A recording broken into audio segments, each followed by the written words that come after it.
Le damos la más cordial bienvenida a esta segunda sesión donde el profesor Javier Medina va a darle continuidad a los temas tratados en la sesión anterior y junto a ellos, sobre todo, va a abordar algunas aplicaciones prácticas a las cuales invitamos a tener especial consideración, especial ojo, porque ahí están también implícitas las herramientas en las cuales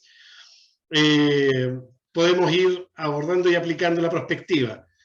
Así que en honor al tiempo y sin más preámbulo, quiero dejar espacio a Javier para que pueda dar inicio a su presentación. Bueno, un cordial saludo a todos y a todas las participantes. Me estoy saboreando un delicioso café colombiano. Espero que no les dé piquiña. Además, con unos chocolates nuevos de una región que es la Sierra Nevada de Santa Marta. Yo no me necesito energía. Ya, esperamos la encomienda. Si se portan bien, vamos a ver la probabilidad de que tal vez pueda ser. No, los pasajes, ¿quién encomienda? Vale, bueno, un gustazo. Siento mejor que sea con invitación presencial, al tiro nomás. Pero claro, al tiro nada de cuento. Sí, la vez que invitamos a Ariel casi no se va, eso sí les digo. El riesgo es que... Ahora ya me quedo ya. Bueno, muy bien. El plato que les voy a servir hoy se llama los métodos y procesos prospectivos. Y tiene que ver con el concepto de construcción social de futuro que vimos la otra vez y en la práctica, o sea, cómo se aterriza un poco el cuento de la prospectiva. Bueno, ok. Entonces, vamos a partir de un recorderis sobre el tema de estudios de futuro, pero vamos a avanzar un poco sobre el concepto de métodos, procesos y sistemas prospectivos. Y de ellos nos vamos a fijar en el concepto de los métodos y los procesos. Sobre todo vamos a tratar de entender algo, y es que los métodos vienen de acuerdo con los campos de acción. Son como paquetes de métodos que tienen combinaciones de acuerdo con de qué estamos hablando. Si estamos hablando de la perspectiva económica, si estamos hablando de la perspectiva política, etc. Y vamos a poner unos ejemplos de procesos prospectivos para que veamos cómo anda esto en la práctica. Aquí tenemos un punto que sale en el libro de Prospectiva y Política Pública para el Cambio Estructural. Ustedes lo pueden descargar en la CEPAL gratuitamente. Y el otro que es Abriendo Caminos en la Prospectiva de América Latina y el Caribe. Les recuerdo que ya salió la edición publicada específicamente por la USACH en Santiago. O sea que ustedes pueden ir o pueden encargarlo a la USACH, ¿cierto? Y les recomiendo sinceramente que lo puedan tener. No es que sea mi hijo, pero está bien hechecito, ¿cierto? Y les va a explicar muy bien esta situación. Y de aquí vamos a tomar varios capítulos de ese libro de Abriendo Caminos. Entonces, vamos otra vez a recordar de las bases. Recuerden que lo que hoy llamamos prospectiva es un punto de confluencia de los estudios de futuro, las ciencias sociales, la política pública, la planeación estratégica, y que recibe el aporte de todos, ¿sí? Pero lo que estamos haciendo en este curso es tomando de referencia sobre todo el marco que viene de los estudios del futuro, que se definen, como les dije la otra vez, como un conjunto de interrogaciones sistemáticas y organizadas acerca del futuro, teniendo que el futuro es incertidumbre. Frente a esa incertidumbre nos tenemos que hacer preguntas, que son las interrogaciones, pero de manera sistemática y organizada. Y los métodos, procesos y sistemas lo que van a hacer es facilitarnos la vida para hacer estas interrogaciones de manera sistemática y organizada. ¿Para qué? Para tomar decisiones estratégicas. Recuerden que estamos hablando que nos importan las decisiones que tienen altos costos, altos impactos y efectos irreversibles, y que no son solo económicos, sino multidimensionales. Por ahí ya pasamos, y por eso nos importa meterle un poco de tiempo, dinero, recursos, de todo, a que esas decisiones donde nos jugamos la vida sean lo mejor tomadas posible. Ahora, lo que ofrecen los estudios de futuro es un repertorio muy amplio, es una visión muy holística, ¿cierto? Que articula un conocimiento inter, multi y transdisciplinario y que nos sirve básicamente en tres sentidos. A nivel pragmático, es decir, para actuar en contextos institucionales, o sea, a nivel semántico para abordar diferentes temas relevantes y a nivel sintáctico para que los métodos tengan una secuencia que sea válido y factible en cada contexto. Entonces, ahí viene la discusión que les comenté la vez pasada, si los estudios de futuro deberían pensarse como un reggaetón que suene igual, independientemente de lo que estemos hablando, la misma secuencia del mismo modo, o de acuerdo con el contexto, o sea, con ese nivel pragmático, ese eje pragmático, entonces combinamos los métodos en función de ese contexto. Entonces, como esta es una disciplina abierta y plural, pues hay quienes consideran todavía que es un reggaetón, pero nosotros, ya les dije, no apostamos por el reggaetón, sino por una visión polifónica, es decir, que aquí coexisten un conjunto de escuelas que cada una tiene su aporte.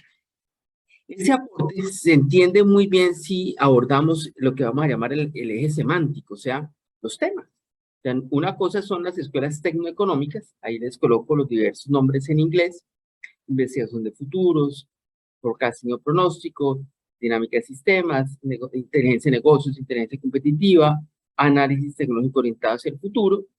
A nivel territorial y corporativo, escenarios planning, o perspectiva estratégica, el foresight, que es la versión inglesa, Strategic Foresight, o el nivel educativo y sociocultural, la previsión humana y social, en italiano, los metafuturos, la escuela de visiones de Manoa, las ciencias de la anticipación, la versión latina de la construcción social del futuro y el pensamiento complejo en lo que tiene que ver con la educación para el futuro. Entonces, muchas veces la gente se confunde aquí, porque considera, por ejemplo, los que vienen del país tecnoeconómico, pues obviamente tienen una visión racional o de racionalidad limitada, están pensando pues en cuantificar, en que el mundo es como una máquina de causas y efectos, que tiene que ser numérica, que solo eso es válido, que el resto no es válido, etcétera, y imponen su visión. Entonces, en el caso pues de los territorial y corporativo, que tiene un gran peso el tema de los actores, al tecnoeconómico los actores son subsidiarios, más o menos importan, pero si miramos del centro a la derecha, territorial, corporativo, educativo, sociocultural, el papel de los actores es determinante, de sus visiones, de sus valores, de sus capacidades, etc. Entonces, en el lado educativo y sociocultural, pues las cosas se ven diferentes. Interesan las visiones, los valores, las capacidades, temas como cultura, religión, familia, género, niñez, adolescencia, juventud, tercera edad, población, desarrollo, etcétera. Entonces, pues van a ofrecer otro repertorio de herramientas. Y a nivel territorial corporativo, pues hay unas unidades de análisis muy sencillas, la empresa y el territorio, entonces tienden a ser un poco más pragmáticos, más esquemáticos, más procesuales, como se dice en la jerga. Es decir, reciben todas las influencias, saben que tienen que actuar, mientras que en los otros dos lados, el nivel tecnoeconómico, pues quiere actuar, pero desde una lógica muy clara, tecnoeconómica, y los otros sobre todo buscan comprender. Entonces, en el mundo tecnoeconómico importan, como les decía, los números, mientras que en el educativo y sociocultural importa el sentido, el significado, etc. Y no es para armar una pelea de quién es mejor o cuál es mejor y por qué, o una rivalidad interminable, sino entender que cada una tiene su ámbito y que en cada una vamos a ver, van a ofrecer cosas que son de interés. Y aquí vuelvo y les recuerdo el famoso relato del libro de el amigo canadiense que hizo el Safari El País de la Estrategia, Henry Mintzberg, quien precisamente metaforizaba esto diciendo, esto es como un elefante, cada cual pues es uno de los sabios ciegos que ve un pedacito del elefante y pues uno le ve los colmillos, el otro la pata y cada cual habla pues como le va en el baile y muestra pues su parte de la realidad. Entonces el elefante completo son los estudios de futuro y pues cada uno va a aportar una parte del relato. Entonces eso pues lo cuento en el libro Abriendo Caminos, una versión muy sintética de las escuelas. Ahora estamos preparando un libro que creo que va a ser bastante importante con el desarrollo de las escuelas, con dos grandes estudiantes doctorales que ya son doctores de aquí de la Universidad del Valle, que trabajaron pues en estudios de futuro y prospectiva y con quien hemos adelantado estas búsquedas. No nos vamos a meter en el detalle, les invito a que vean el libro. Lo que sí nos interesa hoy es qué es lo que comparten todas las escuelas. no las diferencias y las minucias, sino qué es lo que comparte. Entonces, ¿en qué nos hemos puesto de acuerdo? Entonces, lo primero es que, bueno, el nombre del juego, que es Prospectiva o Foresight, tiene dos grandes ejes, la anticipación y la acción.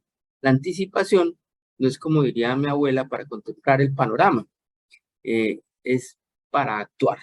La anticipación es una mirada sistemática y de largo plazo hacia el futuro, con implicaciones para la toma de decisiones estratégicas en el presente. Subrayado y con rojo, decisiones estratégicas en el presente. El futuro no es el día de San Blando que no tiene cuándo, sino el futuro son las consecuencias de decidir o no decidir hoy y de las alternativas que produzcamos o no produzcamos hoy. Entonces, el conector entre el presente y el futuro es la toma de decisiones. Y obviamente pensamos que la acción se basa en una convicción, que el futuro puede ser anticipado e influido estratégicamente, ojo, no controlado, influido. Se puede incidir, no controlar, porque así como vimos que no se puede predecir, no se puede controlar. Entonces, tenemos márgenes de maniobra, por eso hablamos de incidir estratégicamente, mediante la preparación de políticas públicas, planes, programas y proyectos. Entonces, es como la visión clásica que a todos nos gusta. Ahora, eso en términos técnicos implica que nosotros somos una suerte de exploradores del futuro. Nosotros exploramos futuros, no un futuro, muchos futuros posibles, probables y deseables. ¿Para qué? Para clarificar las decisiones y las acciones presentes, con una visión pues de largo plazo.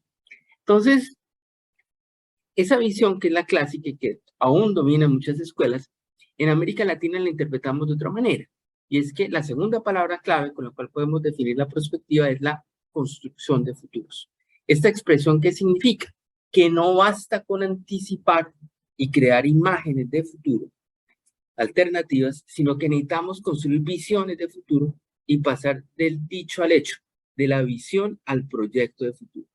Y allí Gaston Berger, que es el gran creador de la palabra prospectiva y de la versión inicial francesa de la prospectiva, él siempre trabajó sobre la visión, sobre la metáfora. Decía, ¿en qué consiste prospectiva? Mirar mejor, mirar más lejos, ver profundo, en forma amplia, de otra manera, tomando los riesgos y pensando en el ser humano. Esto es la quintesencia, porque mirar mejor significa que nos importa la calidad de la visión de futuro. Más lejos significa el pensamiento de largo plazo. Ver profundo es investigar y trabajar sobre hechos y datos, ¿cierto? Y tratar de ir lo más profundo que podamos a excavar las causas del presente en forma amplia, es decir, hoy diríamos bajo pensamiento sistémico, de otra manera, que es lo más difícil, que es innovando en las visiones de futuro, tomando los riesgos, que es algo que no le gusta a mucha gente, pero en perspectiva hay que tener cierto espíritu de tomar esos riesgos razonables, de transformar, no solamente de adaptarse o de cambio incremental, y pensar en el ser humano, sobre todo pensando en el ser humano y en el bien común global y en lo que algunos autores llaman la razón de humanidad. Eso que antes todo el mundo se reía antes de la pandemia, ¿sí? Porque decían que al mercado no le importaba la razón de humanidad, pues hoy sabemos que los mercados no funcionan sin esa razón de humanidad. Entonces, por eso, los estudios de futuro han salido pues muy vigorizados de todo el tema de la pandemia, porque pues sin visión de futuro tenemos realmente un planeta ciego. No obstante, hay que decir que algunos filósofos todavía dicen que puede haber innovación responsable y gobernanza de la ciencia y la tecnología sin anticipar. Eso, la verdad, no lo entiendo, sino como una gran confusión entre anticipar y predecir. Entonces, como obviamente es muy difícil predecir y no es la razón de ser de nosotros predecir, entonces, pues, eso es como un quinto del trabajo y el menos importante.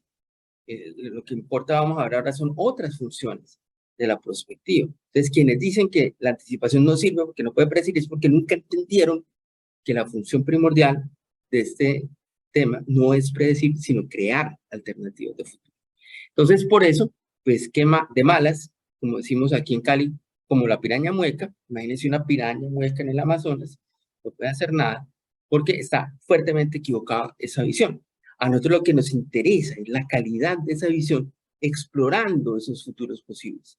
Luego, quien nos acusa de un crimen que no hemos cometido, que es el de querer predecir, pues fallan, y fallan grueso, como se dice en italiano.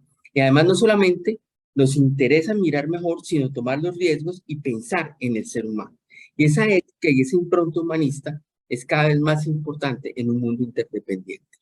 Ahora bien, sí, hay que tener calidad de la visión, pero también hay que pasar a la implementación de esa visión de futuro. Y allí, la profesora Leonora Barbieri Mazzini, alma de los estudios del futuro, decía pues que aquí se requiere no solamente la imaginación, sino la capacidad social, técnica y política de una sociedad para realizar el futuro deseado. Y ese es el gran tema, ¿cierto? Porque ampliando las opciones de la sociedad, pues esa sociedad puede ser más libre. Y ese es un factor de libertad, de poder y de voluntad, ¿cierto? Entonces, pues obviamente quienes quieren funcionalizar a todo el mundo en el sistema y dicen que el sistema no puede cambiar ni debe cambiar, pues obviamente esto no les gusta porque les parece que les perturba su sistema. Pero pues obviamente quien mira el mundo en su conjunto hoy se da cuenta que hay que ampliar las opciones de la sociedad. Muy bien. Entonces, ¿esto cómo se aterriza? ¿Como un proceso lineal o como un proceso circular? Y aquí es donde viene el protagonista del día, que son los métodos, los procesos y los sistemas. ¿Sí? A nosotros nos interesa transparentar el proceso de toma de decisiones. Entonces, ¿qué es lo que nosotros recibimos? O sea, un ejercicio prospectivo recibe imágenes y visiones de futuro de la gente a través de la participación, teorías, información, conocimiento, hechos y datos, y a través de esos métodos, procesos y sistemas, que es nuestro valor agregado, los transformamos en productos, resultados, decisiones, y generamos un proceso de aprendizaje o retroalimentación continua. Entonces, segunda gran crítica equivocada es que los estudios de futuro no sirven porque rápidamente se desactualizan. A ver, ¿de qué estamos hablando? Si esto requiere permanentemente procesos de retroalimentación y obviamente hace parte del juego el ciclo o los ciclos de retroalimentación. Entonces, esto ya es un proceso circular y no lineal. Otros dicen, pero ¿para qué van a hacer semejante botadero de corriente si las cosas cambian? Hombre, pues es precisamente porque las cosas cambian que usted tiene que pensar las consecuencias antes y no después cuando ya no tiene nada que hacer. Entonces, esas decisiones rutinarias de todos los días, pues usted le da lo mismo esperar o no esperar el cambio. Pero las decisiones estratégicas, fíjense ustedes las malas consecuencias y las malas prácticas de haber esperado a ver qué pasaba, pues ya no hay tiempo ni hay margen de maniobra. Por eso es que nosotros buscamos ganar tiempo, ganar anticipación pensando por adelantado, y para eso, entonces, pues lo que buscamos es que este proceso sea circular, sea un ciclo continuo.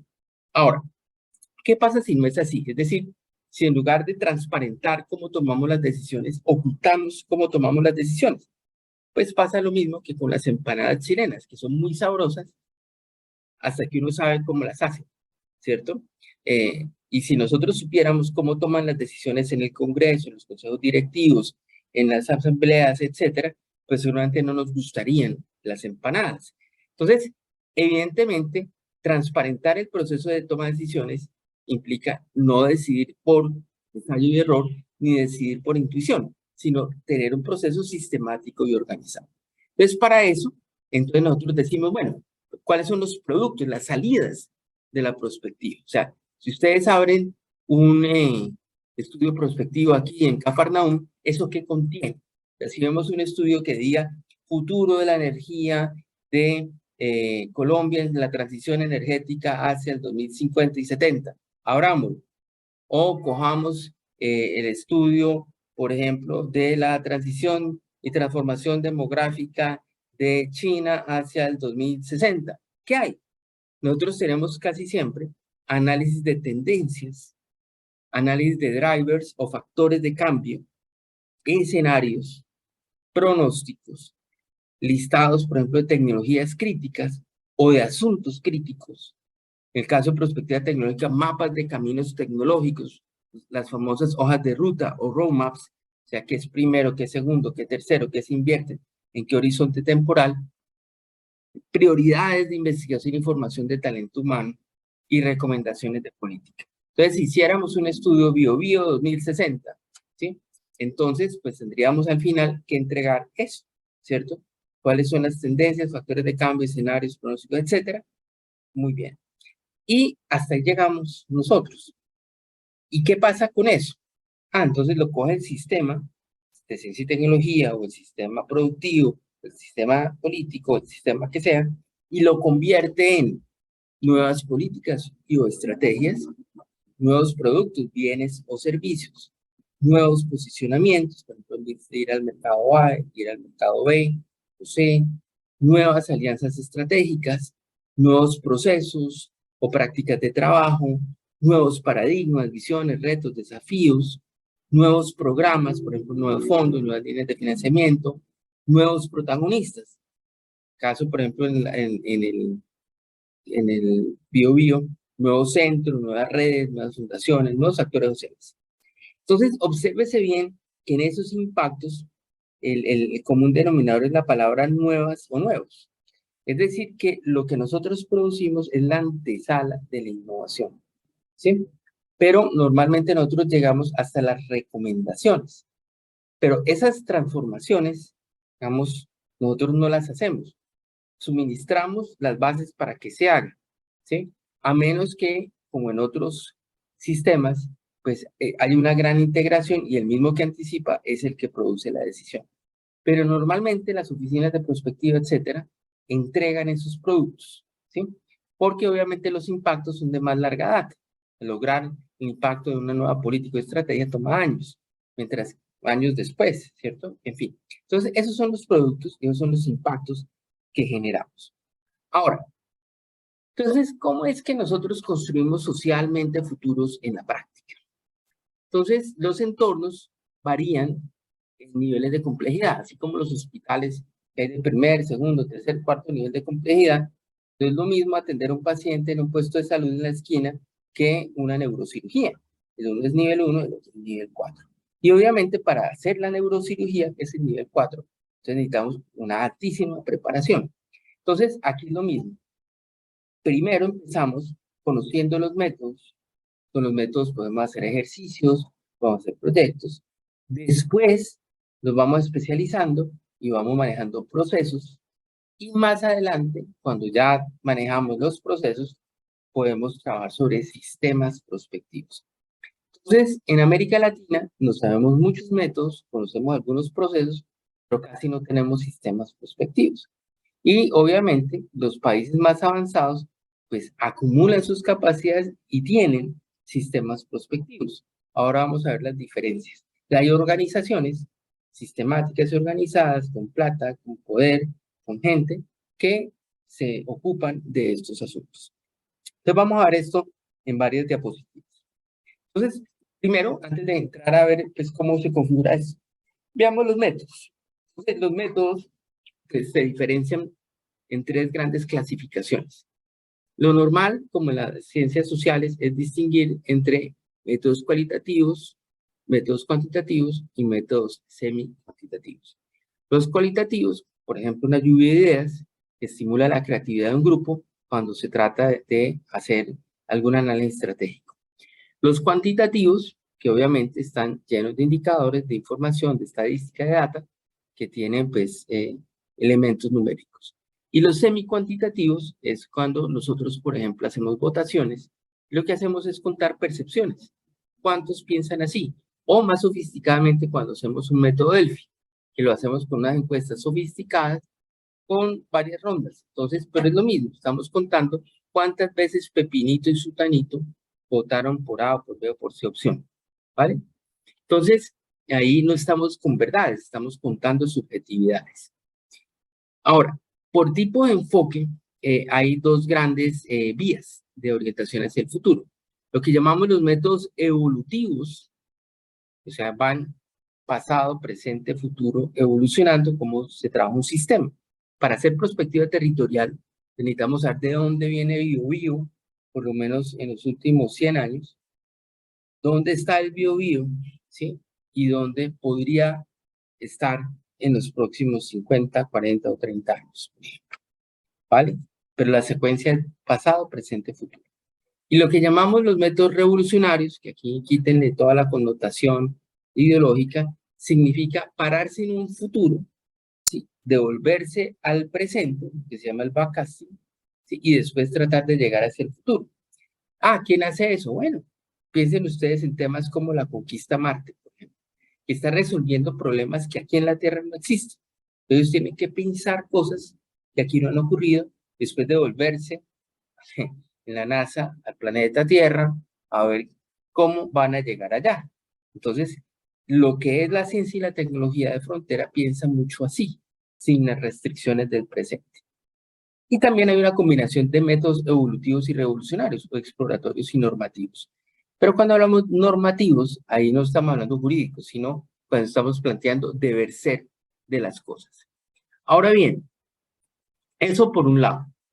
Y más o menos la tercera clasificación es similar y clasifica los métodos basados en la creatividad, o sea, en imágenes de futuro, basados en la experticia, o sea, en la especialización técnica, basados en la interacción o la participación y basados en la evidencia.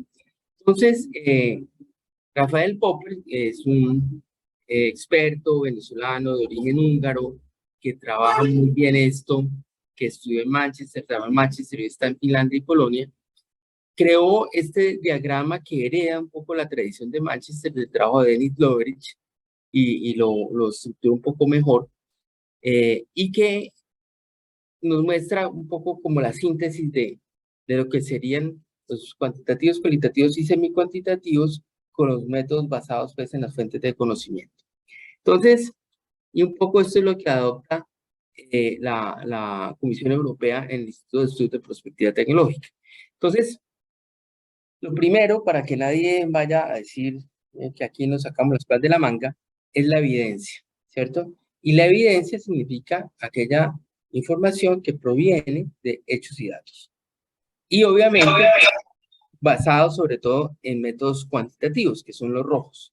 Los rojos, pues, se basan en datos numéricos que surgen precisamente a través de la repetición de patrones de cosas. ¿Cómo sabe Google que hay una tendencia al consumo de tal cosa? Por las repeticiones, o sea, los clics que hace cada persona cuando compra un determinado producto. Entonces, la suma de 1000 clics es una tendencia de que hay un consumo en esa dirección. En el polo contrario, ¿sí? Como decíamos en el boxeo, en la otra esquina está la creatividad. La creatividad significa un conjunto de métodos que están fuertemente influenciados por la imaginación estructurada. Aquí no estamos hablando de fantasía, no estamos hablando de ocurrenciología, sino de precisamente la capacidad de entender la subjetividad, de evaluar las ideas, de entender cómo se crean las cosas. Entonces están, por ejemplo, los métodos que nos ayudan a analizar las cartas salvajes, que son los hechos de muy baja probabilidad, pero de alta ocurrencia, o la ciencia ficción aplicado, por ejemplo, a la exploración de las consecuencias distópicas de determinados relatos, o sea, los mundos pesadilla, los juegos, las simulaciones, los ensayos, la escritura de escenarios, etc. En la evidencia están los indicadores, el análisis de la literatura, la extrapolación de tendencias, el análisis de entorno, el escaneo del entorno, el análisis de patentes, la bibliometría, los modelos, etc. Muy bien. Y del lado izquierdo está la experticia. La experticia es un conocimiento que se basa en el criterio especializado de carácter técnico.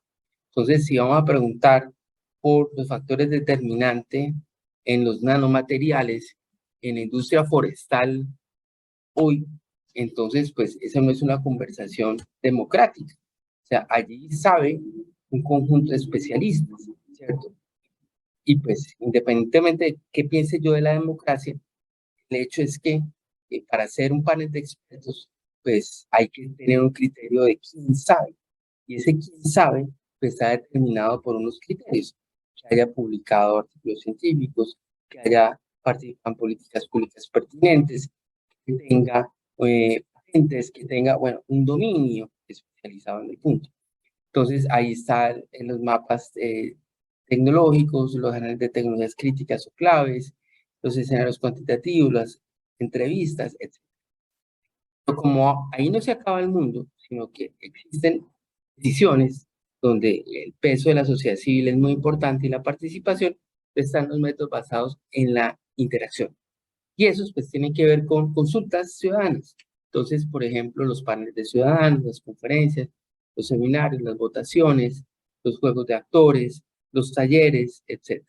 Entonces, en esta caja de herramientas caben muchas disciplinas. Entonces, ¿quiénes proporcionaron los métodos basados en la evidencia y la experticia? Economistas, científicos, ingenieros, etc. ¿Quiénes proveyeron el lado de la creatividad y la interacción? Los sociólogos, los psicólogos sociales, los antropólogos, etcétera, los cientistas políticos, en fin. ¿Esa caja es de alguna disciplina? No. Esa caja es de todos, ¿vale? Y cada vez que se van creando métodos, pues van ingresando a la caja, ¿cierto? Porque los estudios de futuro son una ciencia abierta, ¿sí? Es una ciencia que no es exacta, pero es abierta. Es decir, recibe todas las influencias, porque a nosotros lo que nos interesa es aquello que pueda favorecer la interrogación sistemática y organizada acerca de los futuros. Muy bien. Después, cuando hagamos ejercicios, vamos a ver cómo juegan los métodos, cómo son, en fin. Pero por ahora se los presento, ¿sí? Métodos, aquí está el grupo de bio, aquí están los métodos, ¿vale? Entonces, la familiarización para que sepamos que hay ahí. Entonces, ¿qué hacemos con los métodos? Entonces, ahora viene el tema del alcance que tiene cada uno. Entonces, yo con los métodos puedo hacer ejercicios puntuales. Por ejemplo, vamos a hacer el plan estratégico de una universidad. O vamos a hacer el plan estratégico de un sector o de una cadena productiva. Muy bien, listo. Terminamos y nos vamos. Pero eso a la cadena productiva en 2 o 3 años, bueno, ¿y qué? ¿Cierto? Y el monitoreo, ¿y cómo vamos? Pues hay que hacer el ciclo de trabajo. Entonces ahí viene el proceso. Entonces el proceso significa tener agendas, programas o ciclos de trabajo que permitan pues hacer unas retroalimentaciones recurrentes sobre este particular. Entonces, en ese orden de ideas, si yo quiero avanzar más allá de hacer ciclos recurrentes de trabajo, requiero sistemas prospectivos. Y los sistemas implican pues inversión y capacidades fuertes. ¿Por qué? Porque necesitan infraestructuras, equipos permanentes, desarrollo de capacidades, plataformas, etc. Entonces, el Parlamento Europeo, por ejemplo, tiene hoy en día SPAS, que es un sistema de análisis de política pública. Bueno, eso no son 3 gatos, son unas redes de investigadores que permiten interconectarse para producir determinadas decisiones. Necesitan plataformas de comunicación, necesitan acceso a redes sociales, necesitan capacidades de comunicación en formatos múltiples, etc. Y no necesitan un economista, un sociólogo, no, son equipos, ¿cierto? Equipos que se ensamblan y que se reúnen para discutir cosas. Y obviamente tienen unas capacidades que tienen unos pros de especialización. Entonces, por eso es que América Latina, decíamos el otro día, siempre deja al garete esto, deja, en términos futbolísticos, el arco desguarnecido. Nosotros nos contestamos con hacer ejercicios, pero los coreanos, los finlandeses, los de Singapur, etcétera, ellos no, ellos llegan a sistemas prospectivos. Y eso pues les da mucho más poder. Entonces, volviendo a simplificar. Para ejecutar los métodos, sabemos que pues, ellos sirven para anticipar, generar política pública, por ejemplo, mediante ejercicios puntuales. Ahí, ¿qué se hace? Se visualizan los cambios, cuáles son las grandes tendencias, los factores de cambio que influirán en la industria papelera en el biobío, ¿sí? Y crean su visión de futuro. Bueno, muy bien. Pero si yo soy la Cámara Empresarial Forestal y de Puca Papel, por ejemplo, pues, ajá, y yo tengo que tener una observación sistemática de sus cambios. Voy a tener que hacer un gran monitoreo permanente sobre ese ejercicio inicial. Voy a tener que tener unos campos de acción y de especialización temática muy detallados. Muy bien. Eso le importa a la Cámara Forestal y Pupa Papel. Pero si yo soy el de la droguería de la esquina, pues de pronto a mí no me interesa llegar a tener procesos. Yo con hacer un buen ejercicio puntual llego hasta ahí. Muy bien. Y los sistemas prospectivos ya es cuando yo quiero implementar esto en contextos institucionales de manera continua y permanente. Entonces, ¿a quién le interesa eso? En el caso de Chile, por ejemplo, la Corfo, el equivalente pues en los diferentes países, ¿cierto? O en el caso de los ministerios bien importantes en algunos países de la producción, o se llaman de comercio, industria y turismo, o el Consejo de Ministros, o las direcciones de planeación nacional. Ustedes en alguna época tuvieron Mideplan y lo desbarataron, ¿cierto? Pero son esos organismos nacionales de planificación que tienen que tener esa visión de conjunto de todos los sectores para hacer la articulación ministerial. ¿Para qué? Para facilitar la respuesta institucional al cambio. Entonces, también hay sistemas territoriales, ¿sí? Ustedes tienen un experto chileno que es un muy buen amigo, que es Ronald Cancino, que él trabaja muy bien este tipo de temas, sistemas territoriales de prospectiva y vigilancia tecnológica. Muy bien. Entonces, vamos ahorita a los sistemas. Los sistemas ya implican asumir unos niveles de alcance y desarrollo institucional avanzados. Entonces, un ejercicio puntual, por ejemplo, si yo hago un Delphi sobre las tecnologías críticas para Chile en los próximos 20 años, acorde con la cuarta revolución y quinta revolución industrial, hago seguramente 20 sectores, un Delphi grandísimo y todo, termino el Delphi y se acabó, de bajo alcance y bajo desarrollo institucional. De pronto manejar 20 sectores al tiempo es sofisticado, en fin, pero llega hasta ahí y se acaba. Una red, una asociación y un consorcio implica que varias instituciones se junten de manera más permanente para cooperar. Entonces, por ejemplo, la Red Abierta de Prospectiva e Innovación del CITED, que represento, el Programa Iberoamericano de Ciencia y Tecnología para el Desarrollo. Entonces, son grupos de 8 países que están permanentemente viendo qué hacen juntos y se reúnen todos los años. En Perú, por ejemplo, un consorcio de 7 universidades desarrolló durante mucho tiempo el Congreso Prospecta Perú y después terminó siendo Prospecta de las Américas. Entonces son cooperaciones. Pero el problema que ellos tienen es que tienen el alcance, pero no el desarrollo institucional. Porque para que tengan desarrollo institucional se requieren recursos puros y duros, ¿sí? Entonces, para eso se inventaron en el mayor nivel de alcance y desarrollo institucional programas. Por ejemplo, la OSD tiene hoy un observatorio muy interesante de innovación para el sector público, se llama el OPSI, que tiene unas plataformas y unos documentos de altísimo vuelo, altísimo nivel. O lo que hace en el sector privado el Foro Económico Mundial, que tiene unos radares de captación de información impresionantes, ¿sí? O la que ya les mencioné del Parlamento Europeo. Tiene centros, programas, proyectos de gran alcance, gran desarrollo institucional. Y en la esquina de abajo, con muy buen desarrollo institucional, pero de pronto sin tanto alcance, porque es una cosa de recursos también, están los centros de prospectiva, los institutos de prospectiva, los laboratorios de prospectiva, los servicios de prospectiva, las instituciones especializadas en prospectiva. Y en el centro del campo están lo que hoy en día llamamos las plataformas de aprendizaje, que son, como su nombre lo indica, tanto un sistema de páginas web con relación con las redes sociales y que constantemente están suministrando información, capacitación en línea, etc. Entonces, hay una gama de sistemas prospectivos enorme hoy en día. En prospectiva tecnológica, hay pues unos que son los campeones. Si miramos, por ejemplo, desde el punto de vista de la experiencia clásica, está el Instituto en Europa de Estudios de Prospectiva Tecnológica de la Unión Europea o la Comisión Europea, está el que es pues, macro, está el Instituto de Investigación e Innovación de la Universidad de Manchester, el antiguo PREST, está la Asociación Internacional Futuribles en París, que se hace además temas políticos, etc. En Asia, por ejemplo, está el Centro APEC de todos los países del este de Asia, del Pacífico, están en Tailandia, en Bangkok, de Prospectiva Tecnológica.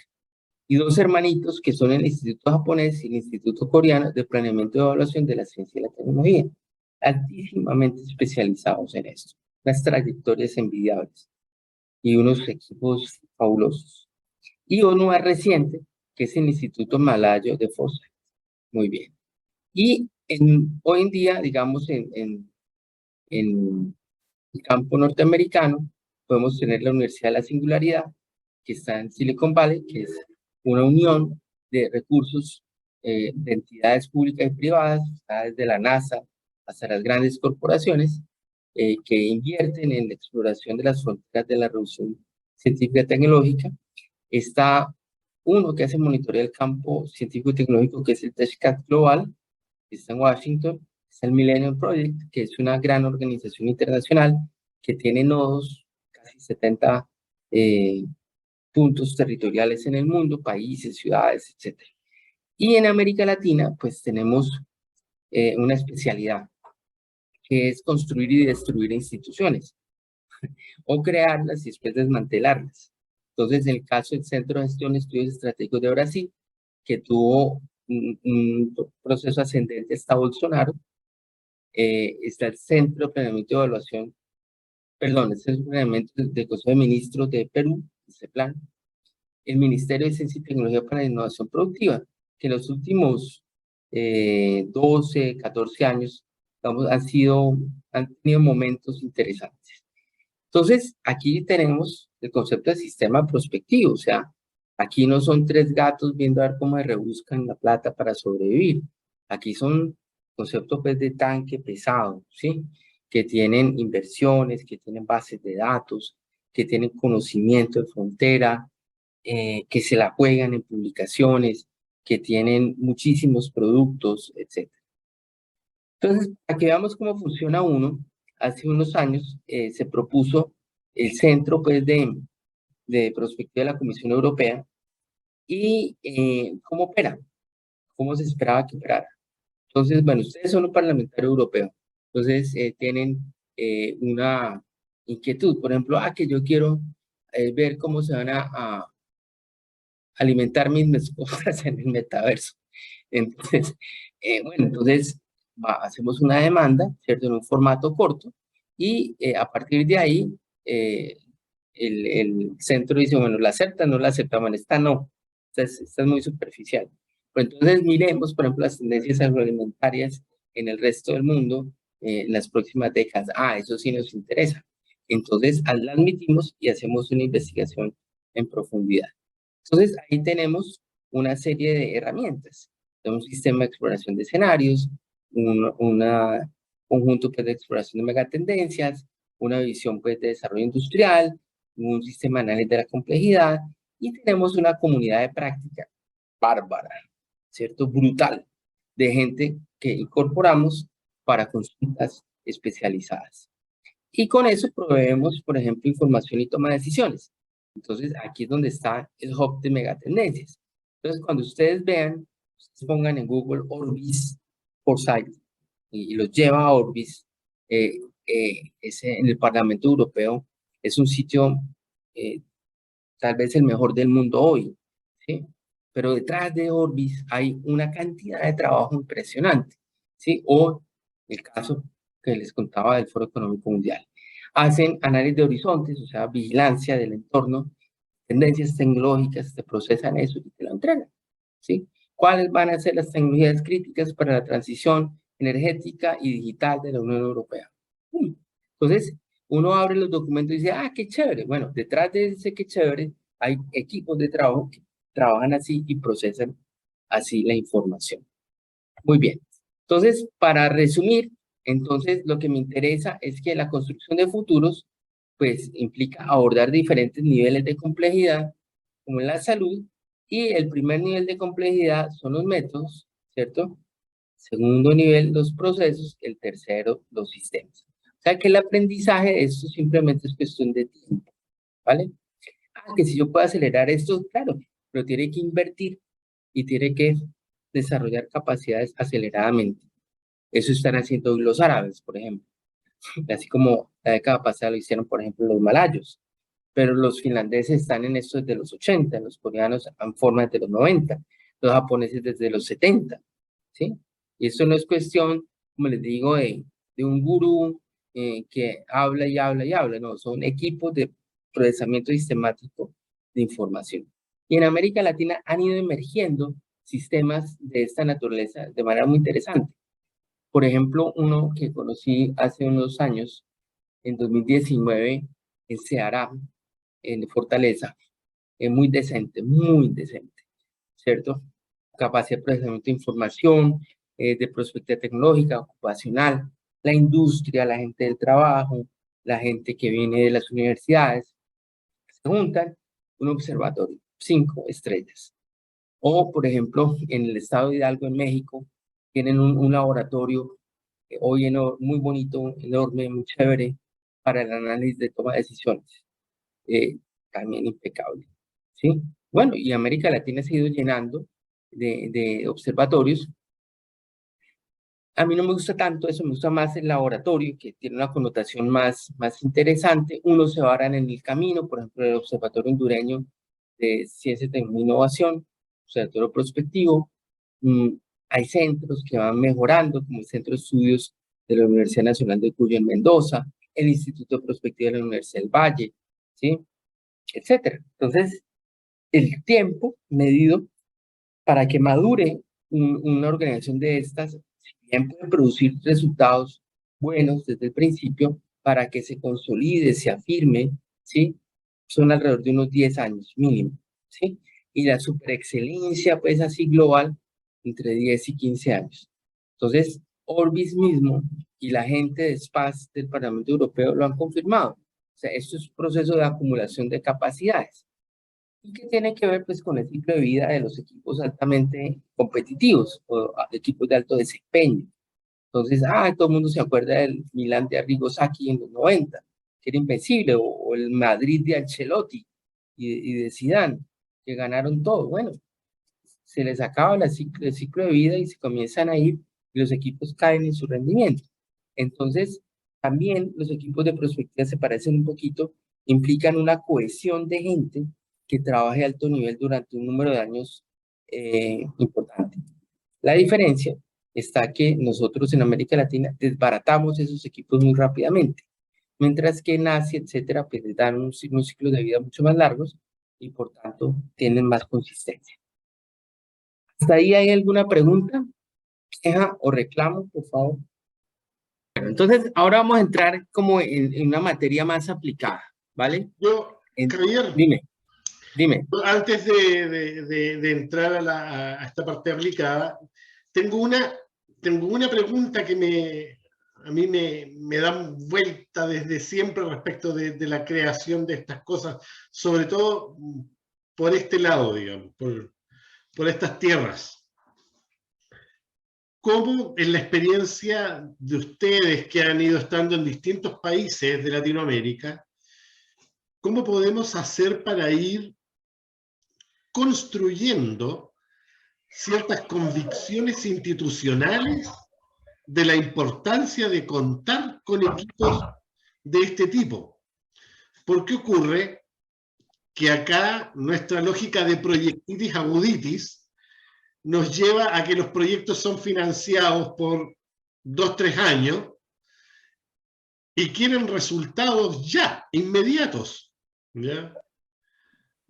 De tal suerte que la innovación sabemos que toma tiempo, que requiere consolidar ciertos equipos, y entonces tengo la impresión que la fase de construir convicciones institucionales, de sostener esto en el largo plazo, es tremendamente importante, sobre todo para los primeros periodos donde aparentemente no se van a ver más resultados más allá de ciertos ejercicios prospectivos. Pues mira,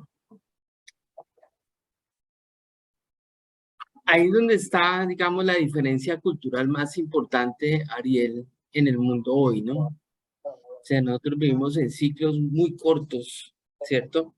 Mientras que esos países que he mencionado, pues ya tienen los horizontes de planificación pues mucho más largos. Y nosotros vamos en contravía como los ingleses, ¿cierto? Que manejan por la derecha y creen que el mundo va en contravía, o sea, que el resto es el mundo equivocado. Entonces, ese horizonte temporal pues tiene que ver mucho con una conciencia de las próximas generaciones, que esto lo hacemos no para la próxima elección, sino para la próxima generación, que lo importante no los proyectos, sino los programas, o más aún las agendas de largo plazo de investigación, donde hay políticas de Estado, donde hay instituciones, ¿cierto?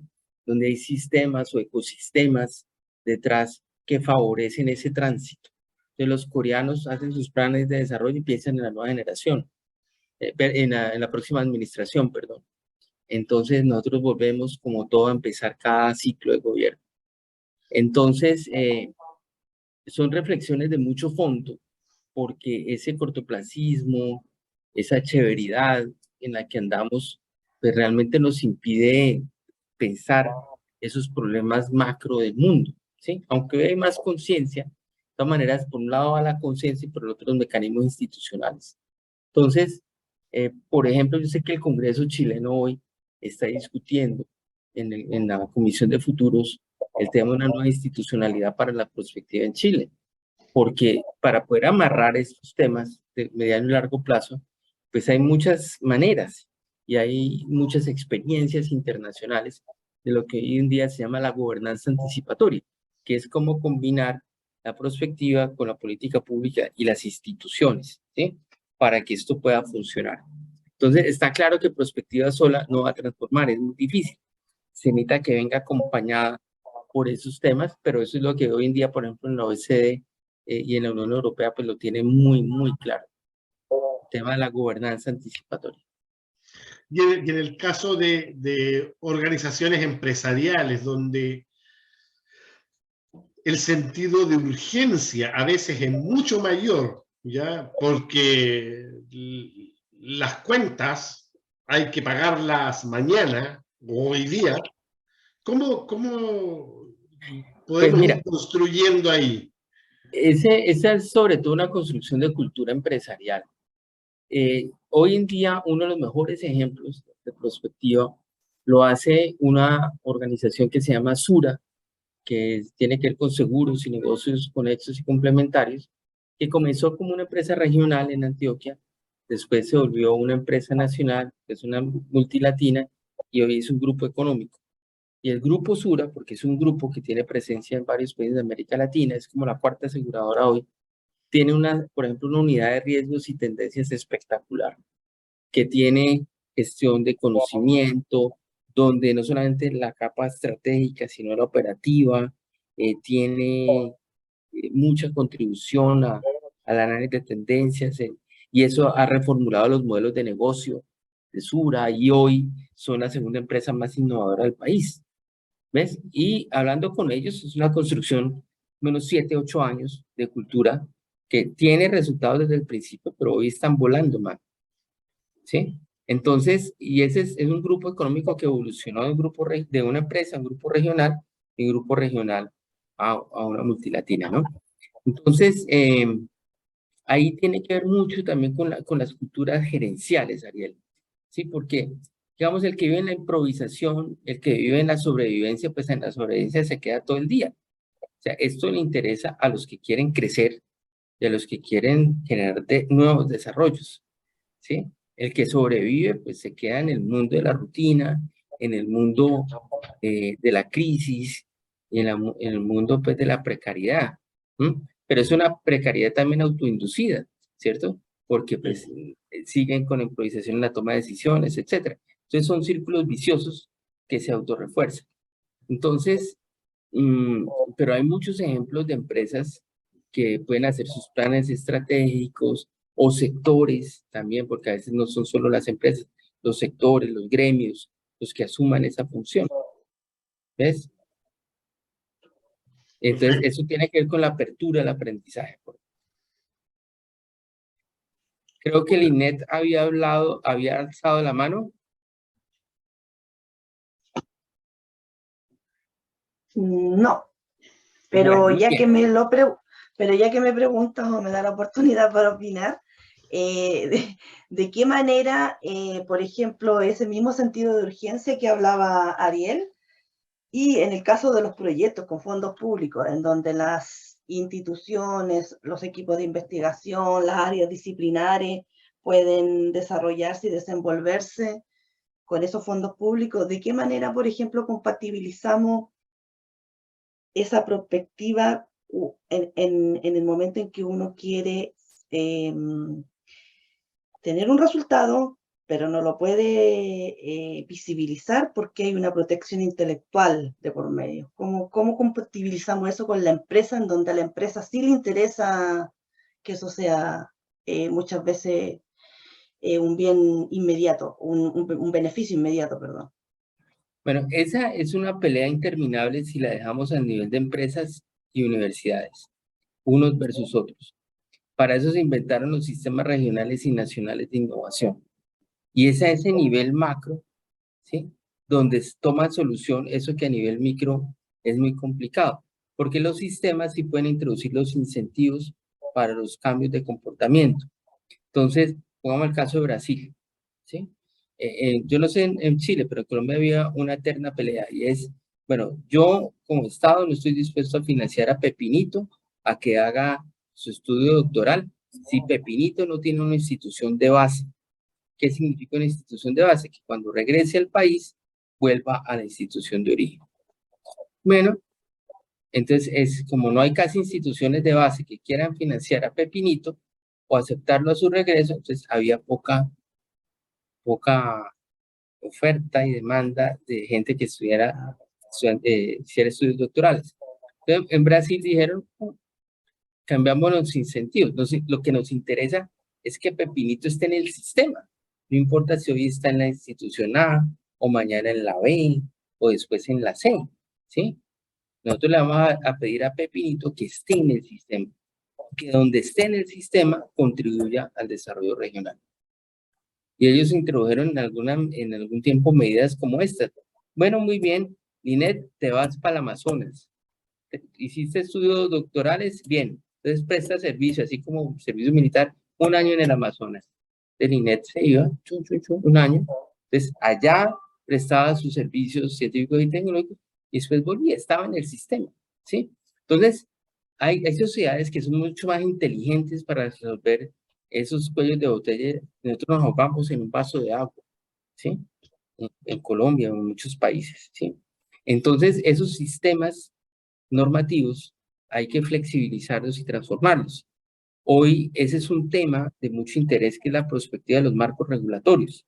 El último estudio que hicimos en el Instituto de Prospectiva para MinCiencias de Colombia, Ministerio de Ciencia, Tecnología e Innovación, tiene que ver con los nuevos marcos regulatorios que le esperan a Colombia, ¿vale?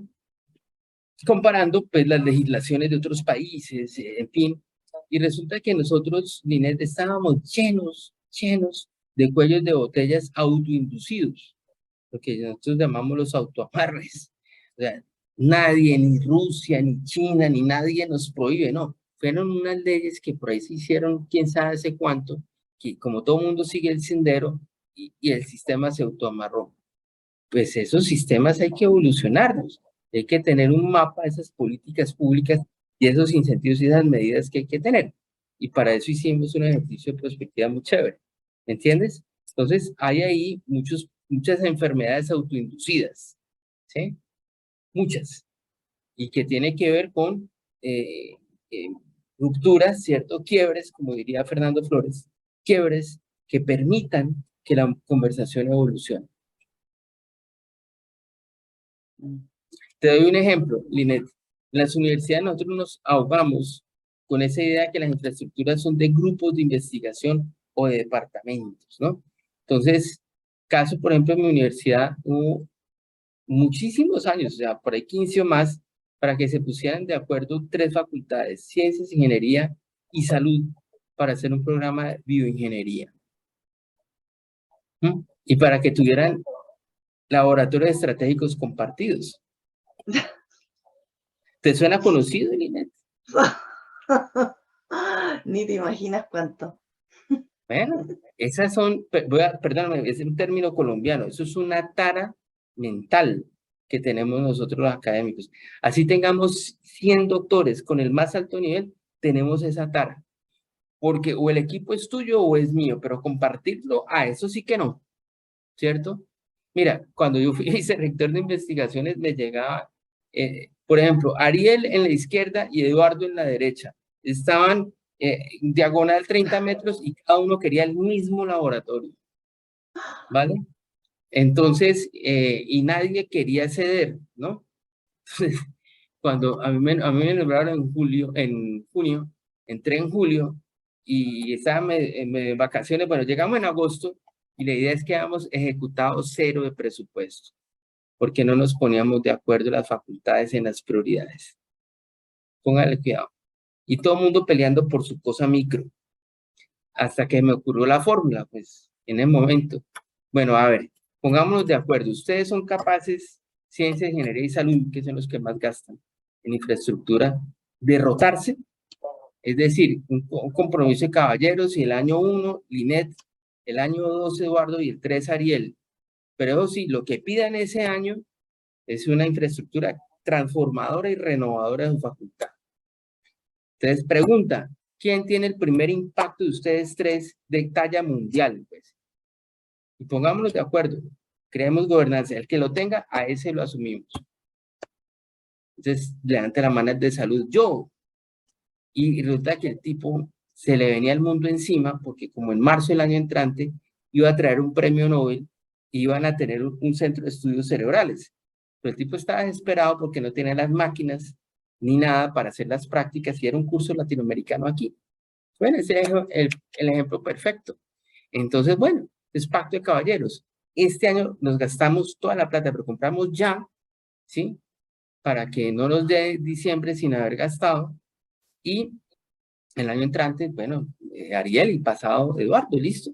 Bueno, lo hicimos y trajimos el premio Nobel y se creó el Centro de Estudios Cerebrales y bueno, patatín, patatán.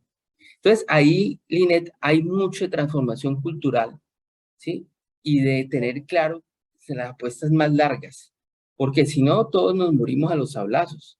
O sea, todo el mundo quiere como su pedazo de la piñata, ¿sí? No sé cómo se dice en Chile, ¿no?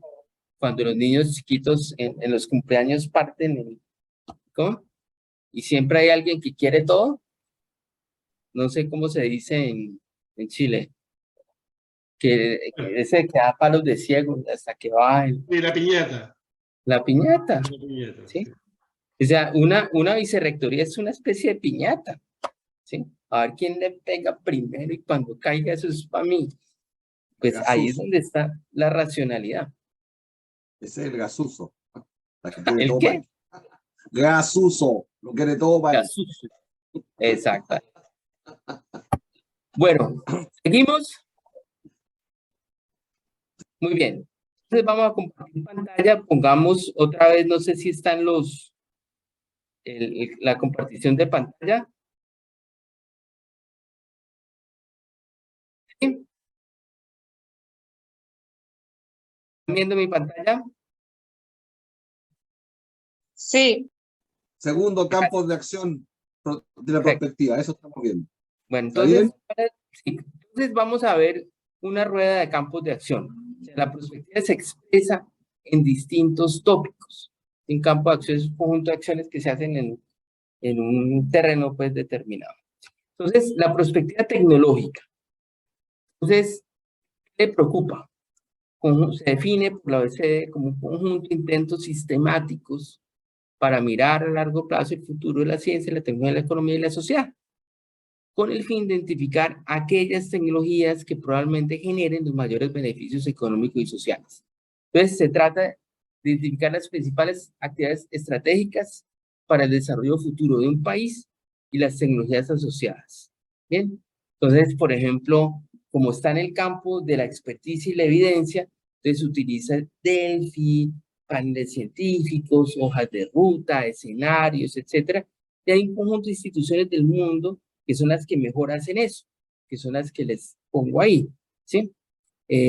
La Organización de Naciones Unidas para el Desarrollo Industrial, ONUDI, el KISTEP de Corea, el MISTEP de Japón, que son estos institutos de planeación y evaluación de la ciencia y la tecnología, etcétera. El de la PIC, el de Europa, en fin. Pues si vamos a hablar de la perspectiva territorial, lo que vamos a hacer es plantearnos las alternativas u opciones de futuro de un espacio dado. Antes ese espacio era una región como en Chile o una ciudad. Hoy en día es más flexible. Puede ser una bioregión, puede ser una localidad dentro de una ciudad, una zona especial de exportación, un distrito industrial, una zona transfronteriza, ¿cierto? En fin, para hacer que la gente pues, pueda ordenar ese territorio para utilizarlo mejor. Entonces, allí la experiencia francesa, por ejemplo, es determinante. El laboratorio de investigación en perspectiva de estrategia de organizaciones en París ha sido como el líder a nivel mundial, pero hoy en día también hay muchas herramientas de modelación, de simulación, de sistemas de información geográfica, etcétera. Bueno, hay muchas cosas que se hacen ahí. Si cambiamos de tercio, por ejemplo, la perspectiva humana y social, entonces esta va por otro lado. Esta orienta o busca pues entender las transformaciones de las sociedades en el largo plazo, hacia atrás y hacia adelante, o sea, en el pasado y en el futuro. Y obviamente le interesan otras cosas, cómo cambian los valores, las culturas, la educación, la familia, las religiones, etc. Entonces allí, por ejemplo, los juegos de actores que miran lo que piensan los actores sociales, los estudios a lo largo del tiempo, por ejemplo, para las transformaciones de las familias, las visiones de futuro, ese tipo de las exploraciones de valores son importantes.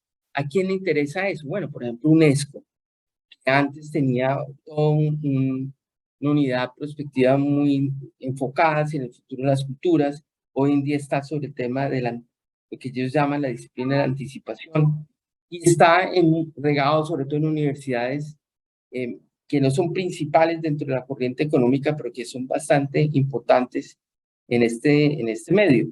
Por ejemplo, la Universidad Gregoriana en Roma, donde yo pude estudiar con Eleonora Mazzini, o la Universidad de Turku en Finlandia, donde el gran pionero fue Pentti Malaska, o la Corvinus University en Budapest, de Herzebet Novaki en Hungría, etc. Hoy en día, por ejemplo, en Tancán, en Taiwán, son puntos de referencia de este tipo de perspectiva. Entonces, ustedes ven, una cosa es la perspectiva territorial, otra la tecnológica, que es, comillas, más dura, esta, comillas, es más blanda, más cualitativa, más sociocultural, etc. La perspectiva política, entonces, lo que hace es, bueno, ver cómo se aplica la perspectiva para la elaboración de políticas públicas, las políticas de Estado, la prevención y solución de los macroproblemas del Estado, la respuesta a las grandes demandas sociales, la emergencia de las nuevas demandas sociales, la formación de consenso, la solución de conflictos, la transformación del Estado, de las instituciones políticas, etc. Aquí hay una experiencia muy importante del Centro de Estudios de Futuro de Hawái y también un proyecto que lleva a cabo Guillermina Baena, que se llama el Proyecto PAPIME de Inteligencia en Prospectiva en la Universidad Nacional Autónoma de México. También el PNUD ha tenido cierta tradición en este campo. Entonces aquí pues obviamente importa mucho métodos como el análisis de opinión y expectativas, algún tipo de escenarios más cualitativo, métodos vivenciales como el teatro del devenir, que trabaja, por ejemplo, con gente en las cárceles que no tiene futuro, todo lo que es gestión de cambio, ese tipo de cosas. La perspectiva económica se parece un poco a la tecnológica, pero aquí interesa más, por ejemplo, el análisis del sistema económico mundial, el análisis de la competitividad internacional, las brechas del desarrollo, las proyecciones, los pronósticos de comportamiento de los países, de los actores empresariales, etc. Y aquí pues, son las herramientas clásicas de la econometría, las series temporales, la modelación, la simulación. Y aquí pues hay en el medio francés, CEPI, por ejemplo, es muy conocido. Y mundialmente hoy la Universidad de Denver, el programa de futuros internacionales, es muy reconocido. La OSD también marcan la pauta. Finalmente, la perspectiva corporativa, que a ustedes les puede interesar, es digamos, la perspectiva aplicada a las organizaciones. Entonces, provee modelos de análisis que hacen análisis de entorno global, hacen análisis de sectores industriales, revisan hechos portadores de futuro, tendencias emergentes, tendencias pesadas. todo aquello que pueda replantear los modelos de negocio, que pueda llevar a la incursión, por ejemplo, en nuevos mercados, a reorientar productos, servicios, etc. Y aquí, pues, es una caja un poco más pequeña, pero más compacta, análisis de tendencias, escenarios, vigilancia tecnológica, inteligencia competitiva, y aquí las grandes corporaciones ejemplares clásicas, la Royal Shell, Chrysler, países que han aplicado esto para la transformación productiva, Corea, hay firmas dedicadas a esto, como Zetapunkt de Alemania, etc. Muy bien, entonces ustedes ven que hay perspectiva que se va aplicando en diferentes elementos y pues los cocinados son distintos. Entonces, si nosotros queremos ver esas mezclas tecnológicas, metodológicas, cómo funcionan, pues tenemos que ir a los procesos prospectivos. Porque los procesos son aquellos que nos organizan la secuencia de los métodos. Y no se puede perder en la selva de los métodos. Ustedes ven que un método como los escenarios se puede hacer para algo muy político o muy cultural o muy económico. Y son escenarios, pero en unos casos serán más cualitativos que otros, tendrán diferentes herramientas. Entonces, para que la gente no se despiste, por eso los procesos prospectivos son muy importantes de entender. Veamos el primer ejemplo, les voy a mostrar 3 y ahí acabamos. Primero es, bueno, si tuviéramos que hacer un direccionamiento estratégico en la Universidad del Biobío. Muy bien.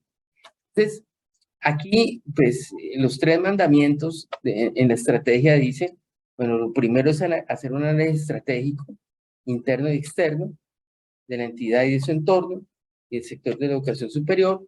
Después una formulación estratégica que nos lleve a la elaboración, pues, del plan estratégico con su misión, visión, objetivos, indicadores, etcétera.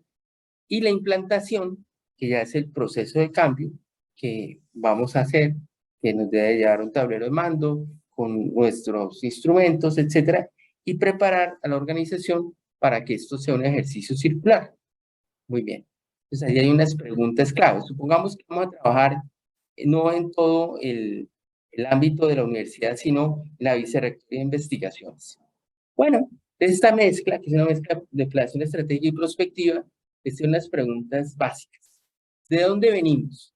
Entonces, ¿de dónde venimos? Implica hacer el análisis de la trayectoria de la Universidad del Biobío.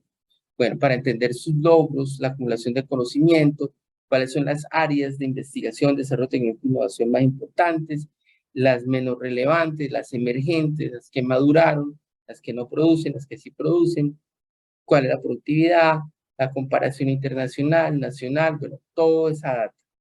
Muy bien. Segunda pregunta, ¿y dónde estamos hoy? Entonces, ¿cuál es la coyuntura hoy frente a las nuevas convocatorias, frente al pasado más reciente? ¿Cuáles son los proyectos actuales, los que prometen, los que no? Bueno, ¿de dónde estamos? Y después de eso nos preguntamos, muy bien, bueno, entonces, ¿para dónde podemos ir? O sea, ¿cuáles van a ser los escenarios posibles para la I+D+I, la investigación de estrategia e innovación de la Universidad de Biobío? Y de acuerdo con los escenarios posibles, ¿cuál es el escenario deseado? O sea, ¿para dónde queremos ir? O sea, vamos a decantar la visión de futuro de la comunidad científica y tecnológica de Biobío. Entonces, nos ponemos de acuerdo en qué hacer a través de unos objetivos y de cómo hacerlo a través de unas estrategias, que ya me bajan la visión a tierra. Entonces ya construimos la agenda, esa agenda tiene unas prioridades, y en esas prioridades se desarrollan programas, los programas articulan proyectos futuros y con eso reorganizamos la oferta futura de la universidad. Entonces, ¿dónde está el proceso? En el desarrollo de las preguntas clave, esa columna primera de la izquierda, esa secuencia de preguntas que me da lugar a unas etapas y a esas etapas me da lugar a unos productos de direccionamiento estratégico. Entonces el señor vicerrector queda con su agenda, cada grupo de investigación sabe para dónde va, cada facultad sabe para dónde va y uno monitorea como vicerrector cómo estamos. Muy bien, ese es el primer ejemplo. Y fíjense ustedes que es algo muy acotado para el direccionamiento estratégico de la universidad en la educación superior. Muy bien. Bueno, entonces vamos a hacer cambio de tercio y vamos a hablar de perspectiva territorial. Entonces, no sé si ustedes vieron en Cali el año pasado, aquí ocurrió un desastre social, una crisis muy parecida a la de Santiago en el 2019. Un estallido social en marzo del año pasado, a partir, marzo, abril, mayo, a partir de una protesta social por una reforma tributaria que el gobierno quiso implementar. Y Cali fue la región más afectada. Aquí hubo, como en Santiago, parálisis, quema del sistema de transporte masivo, barricadas, quema de supermercados, amenazas, bueno, de todo. Entonces, a partir de ahí, la sociedad civil quiere hacer un ejercicio de una visión compartida de futuro que estamos llamando Acuerdo por Cali. Entonces, si fuéramos a hacer el Acuerdo por Cali, ¿sí? Que significa, bueno, ponernos de acuerdo en un proceso de prospectiva donde participe la mayor cantidad de gente, el sector público, privado, académico y social, pues ya es un ámbito muy macro. Entonces, primero tenemos que hacer una etapa de preprospectiva. Entonces, para poder facilitar ese diálogo social hay que crear las condiciones. Hay que hablar con los líderes, hay que ir creando consensos, preguntarle a cada uno cuáles son sus agendas, conformar unos equipos, acordar las formas de participación, entender la base del conocimiento de la ciudad y llegar a unos acuerdos sobre unos términos de referencia de qué se va a hacer. Eso no se puede imponer, hay que construir. Y ya viene la fase prospectiva propiamente dicha, donde estaríamos parecido a lo de la educación superior, una primera parte de diagnóstico estratégico, de dónde venimos, hacia dónde vamos, perdón, de dónde venimos, dónde estamos. Segundo, los escenarios, hacia dónde podemos ir. Después, la visión compartida de futuro, hacia dónde queremos ir. Y esa visión compartida de futuro nos va a dar lugar a la fase post-prospectiva, donde ya la traducimos en una agenda, donde hay unas estrategias, unos planes, programas, proyectos, una fuerte comunicación, una fuerte evaluación y monitoreo, y un proceso circular que nos ayude a que en cada etapa haya retroalimentación, se identifiquen oportunidades, proyectos piloto, alertas, etc. Y un proceso que sea envolvente, que sea cíclico. Entonces ahí tenemos las tres grandes fases, tenemos una serie de etapas dentro de cada fase, y eso es como nosotros vamos organizando la complejidad en etapas, en elementos, para poderlos manejar.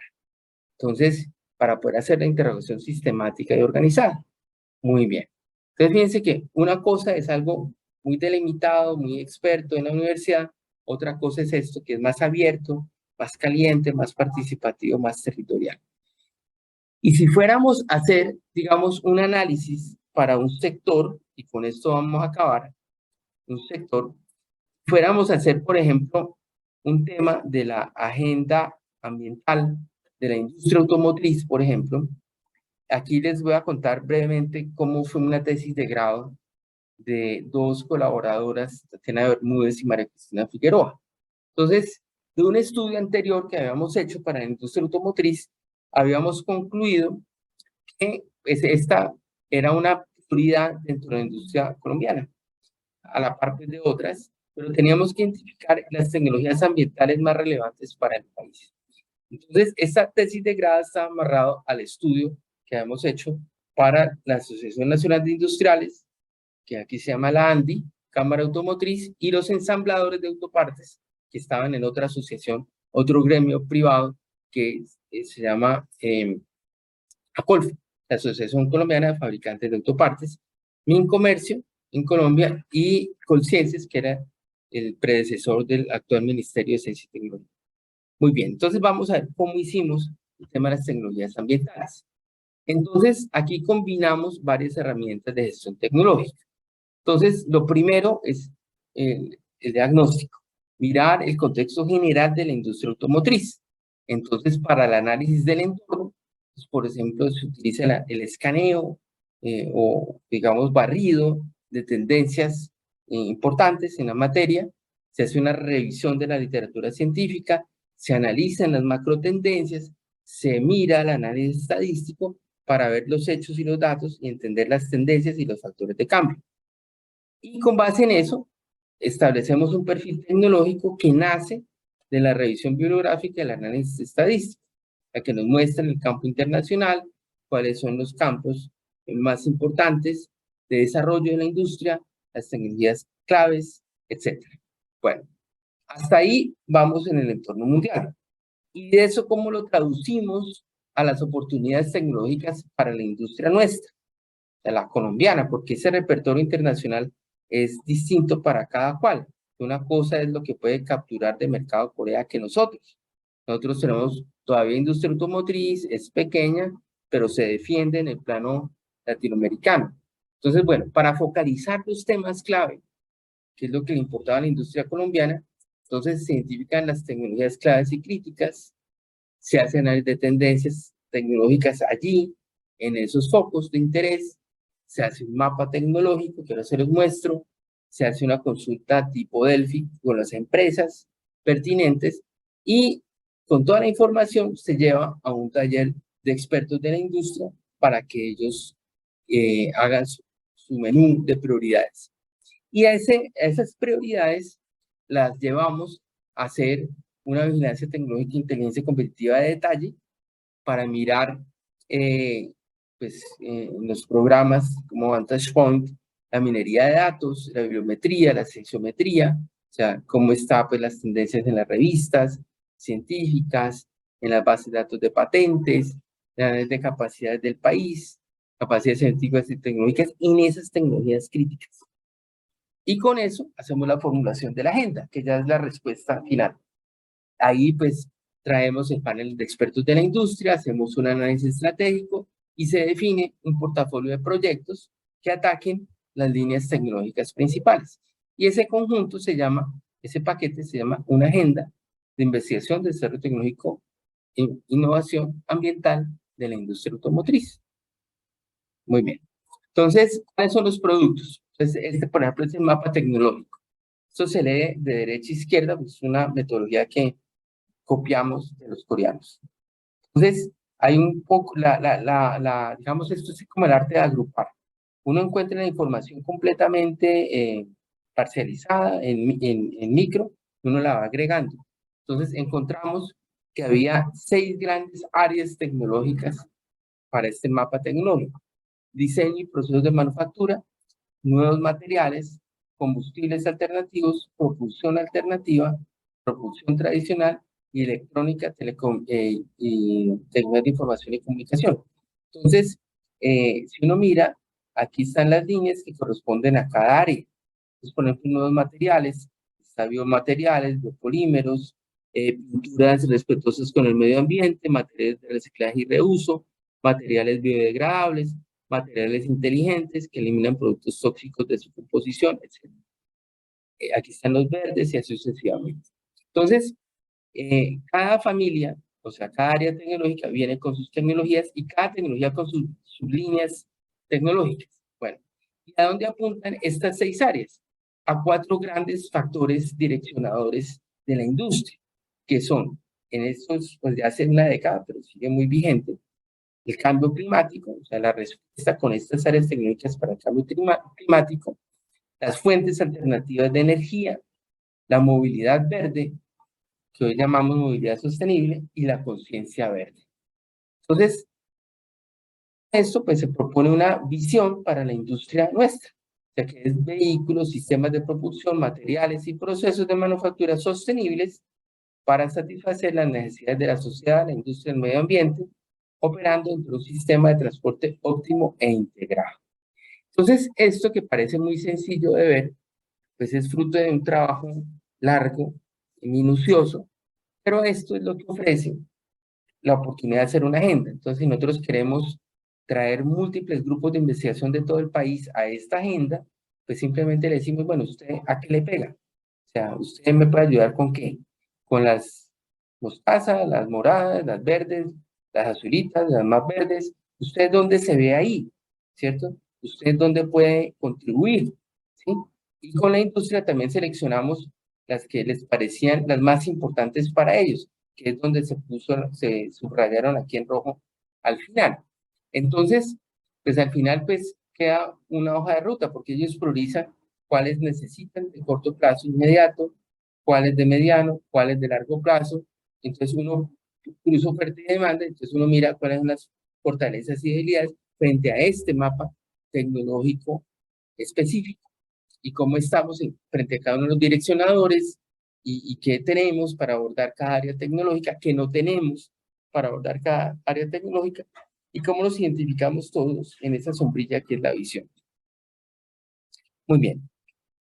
Entonces ya eso se desagrega, entonces cada tecnología se define, se mira hacia qué área del mapa ambiental se relaciona, cuál es el tipo de desempeño que se impacta, cuáles son las disciplinas necesarias para su solución, cuáles son las temáticas críticas que fueron señaladas por los técnicos y cuáles son los proyectos que las empresas propusieron, cuáles son los actores que han expresado interés y cuál es el horizonte temporal. Y eso es un producto, ¿vale? Entonces, pues así sucesivamente con todas las líneas. Entonces ya la ANDI, la Asociación Nacional de Industriales, Ciencias, Mincomercio, ya sabe cuáles son las prioridades que espera la industria y con eso, ¿qué se hace? Pues entonces las convocatorias pues se orientan a esas áreas científicas y tecnológicas que son de interés de la industria, pero también de los grupos de investigación. Muy bien. Entonces, hasta ahí les dejo la película de hoy y esperamos su retroalimentación. Muchas gracias, Javier. Tenemos unos minutos todavía. ¿Nos podemos dar unos minutos para alguna pregunta, algunos comentarios que hayan? Mi amiga Paulina. Hola, hola, que llegué tarde un día, no me podía Sí, conectar. eso nos dimos cuenta. Sí. Hola, un gusto saludarlos nuevamente. Quiero hacerte una pregunta muy de casuística de algo que nos pasó a nosotros en dos sectores industriales que años atrás tratábamos de trabajar aquí en Concepción. Ya uno fue en el sector industrial de la gaseosa y el otro fue en el de los software, del desarrollo de software. Que cuando llegamos a los métodos Delphi, y esto se trabajó como agrupación, entonces se dijo que necesitábamos aplicar método Delphi con los expertos para ver, digamos, efectivamente hacia dónde estábamos yendo.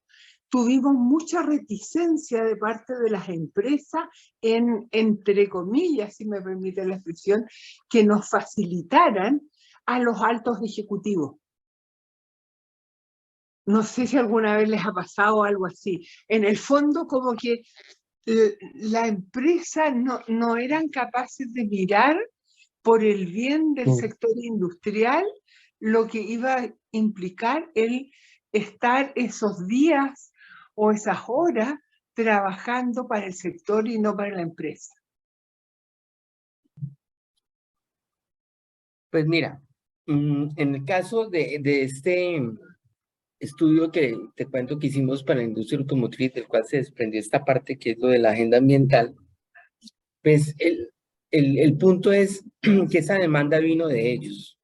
Ah, ¿Sí? ya, perfecto.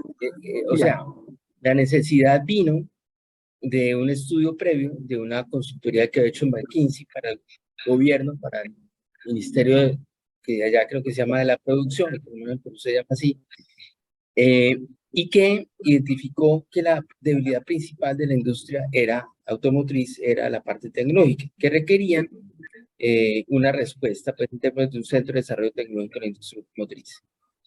Entonces se hizo una concertación, sector público-privado, con los actores que les dije, y nosotros fuimos del brazo académico. Entonces digamos que al venir de ellos, pues son ellos los que la tienen que construir. Entonces creamos el esquema de trabajo, donde había una gobernanza, donde había un comité de pilotaje, o sea, un comité ejecutivo para la dirección del proyecto, donde estaban todas las instituciones, uno directivo, que era donde estaban los grandes papas, ¿cierto?, de la industria, y un comité de base de ingenieros, que eran los que, digamos, trabajaban la menuda, ¿sí? Entonces, nuestra labor era hacerlos trabajar. Y obviamente teníamos un equipo que camelló, como decimos nosotros, muchísimo. Y hicimos un proceso de gobernanza en el cual le íbamos llevando la sopa para que la aprobaran, ¿sí? Entonces, íbamos validando cada paso a paso el proceso. Y al final, pues había una comunicación entre proyectos, de tal manera que los de arriba sabían por dónde íbamos.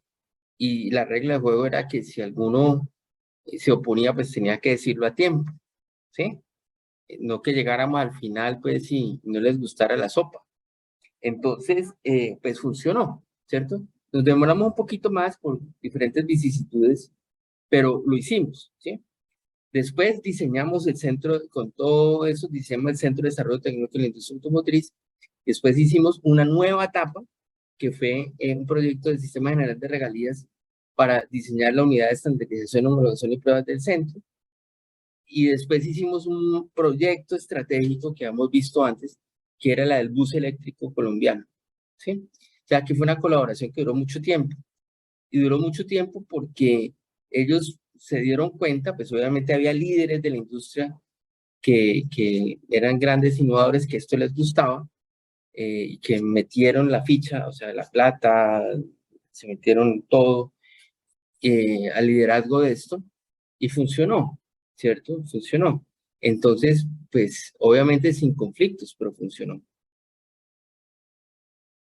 Te doy el ejemplo porque no te puedo dar una respuesta específica, pero te digo cómo fue que los hicimos participar. Perfecto. Muchas gracias. Bueno, siempre es un gusto escucharte y siempre se aprende mucho.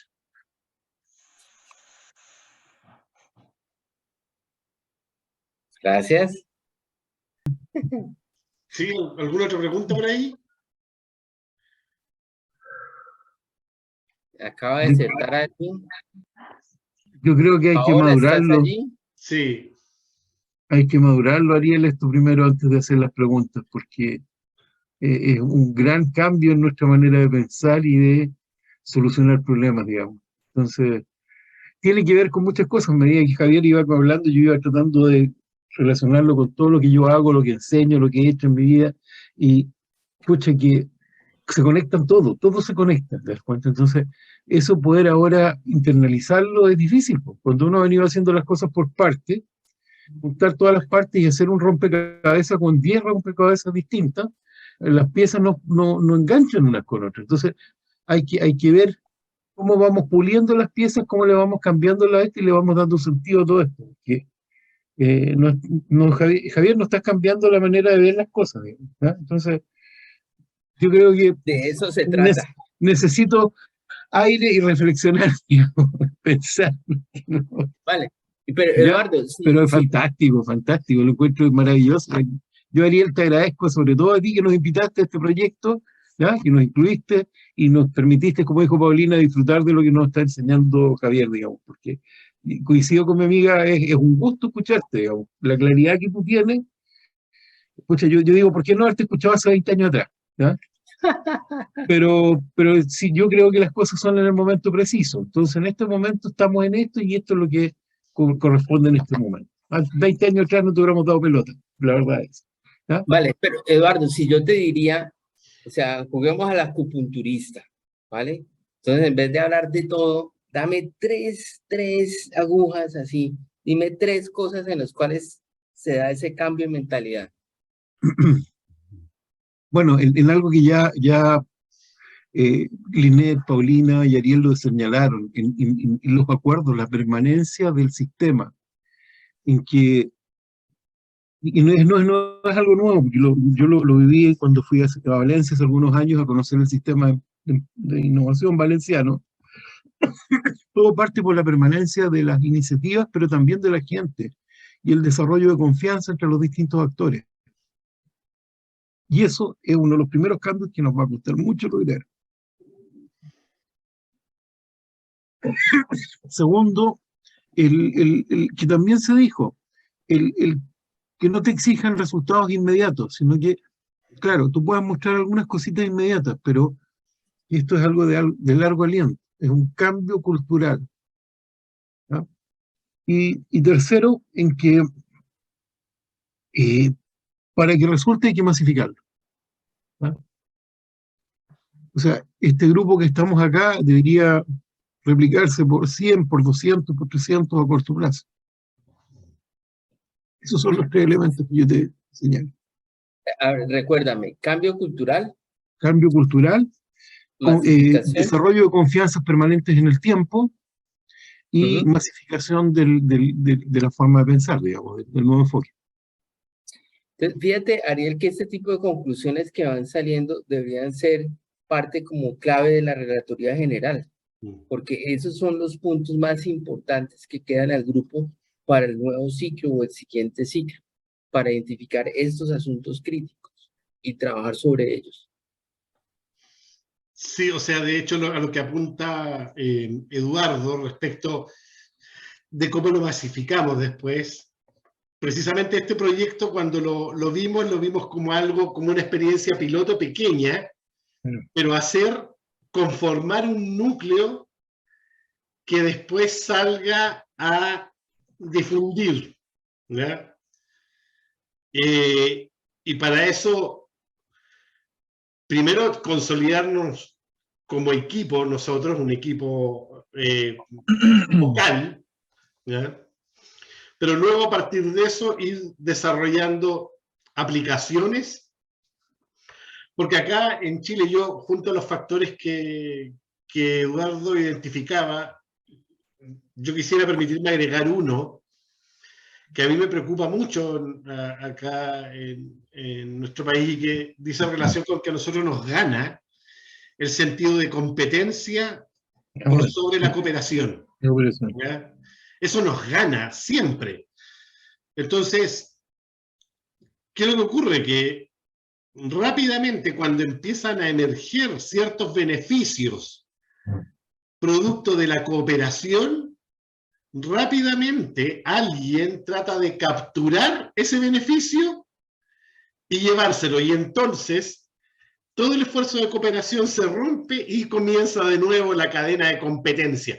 Acá en el territorio nosotros estamos acostumbrados, por ejemplo, en el sistema universitario, a competirnos todo, ¿ya? Competimos en proyectos, en alumnos, en todo lo competimos, ¿ya? Entonces eso nos gana y creo que construir cooperación es otro de los elementos críticos que los que tenemos que avanzar. Eso me parece clave. Hay que pasar a como decía algún autor que ya se me olvidó, tal vez era Jonas Sua, un vasco, que decía que uno tenía que pasar de competir a cooperar y competir, y después a competir por cooperar, ya que la cooperación se vuelva como el punto crucial. Y yo creo que así es, o sea, estamos aquí porque antes cooperamos y antes cooperamos con el ILPES y es una familia que se ha ido creciendo y esas son las redes académicas efectivas. Paréntesis, cuando los europeos hacen proyectos digamos, de los programas Marco, le pone primero que todo no pequeños recursos, sino recursos grandes y obliga a través de los proyectos a que esos grupos durante X años, 3, 4 años, hagan proyectos donde involucren gente del norte, del sur, del este y del oeste, sean redes, ¿cierto? Inclusive ya abiertas fuera de Europa, en torno a asuntos estratégicos. Entonces, esa cooperación lleva a algo. Chao, Eduardo. Chao, Javier, gracias. Humberto y Juan Antonio y cerramos. Perfecto, doctor. Muchas gracias primero que todo por el espacio que se da de su tiempo. Yo soy de la comuna de Carahue, región de la Araucanía, zona costera de la Araucanía. Y primero que todo decir de que la prospectiva en sí llegó a mi conocimiento hace un tiempo cuando hice un magíster en desarrollo humano local y regional en la Universidad de la Frontera. Y ahí, como bien mencionó, hay un profesor, amigo suyo, Ronald Cancino, que estuvo con nosotros y hablamos bastante de sistemas complejos.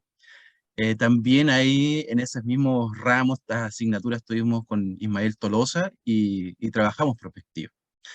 El punto, yo creo que la prospectiva acá en Chile se ha dado bastante, pero sobre todo desde el Estado. El Estado, a través de las distintas instituciones, puntualmente la Subdere, el Ministerio de Economía a través de Corfo ha generado bastante prospectiva, sobre todo en el ámbito de desarrollo económico, del clúster del salmón en el sur, no sé, cuando se trabajó una comuna acá en la región de la Araucanía que era generar escenarios futuros para la comuna de Cholchol, esto fue al comienzo del 2000. Entonces, desde el Estado se ha generado muchas perspectivas, pero yo creo que hay un mecanismo o algo esencial para que estos elementos, estos instrumentos se apliquen a nuestra realidad, que es la descentralización, con competencias claras, con atribuciones claras para nuestras regiones, para nuestras comunas, cosa que en Colombia ya tienen desde la década del 90, con esa constitución que le entregó a los departamentos cierta autonomía para seguir avanzando.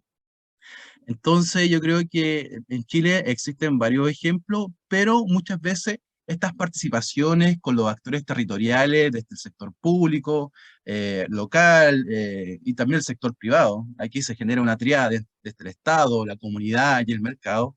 Falta algo esencial, que es la descentralización por una parte, pero también cómo la participación pasa de una mera información consultiva a algo vinculante, para que esto se aplique finalmente en las planificaciones territoriales. Y como bien dijo el profesor que se acaba de retirar, aquí también es importante el cambio cultural. Y como dijo en su libro de Territorio y Modernidad de Sergio Guassier, cuando se construyen todos estos instrumentos, estas políticas, tiene que haber un cambio a nivel político, pero también tiene que existir un proyecto cultural para avanzar y desarrollar todos estos nuevos elementos que van de alguna forma construyendo el desarrollo, que esto finalmente es lo que buscamos con todas estas nuevas acciones, políticas y instrumentos, que para mí yo creo que la perspectiva es un elemento que se viene a quedar y de alguna forma apoyar y aportar al desarrollo humano, local y regional. Así que eso como un comentario general, doctor.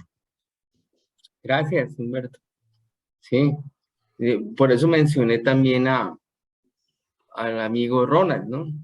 Con quien, entre otras cosas, deberías llamarle y preguntarle por un estudio que hicimos para un libro que él publicó en Springer con otros autores. Hicimos un capítulo muy bonito sobre las agendas de investigación en sistemas complejos adaptativos en las universidades.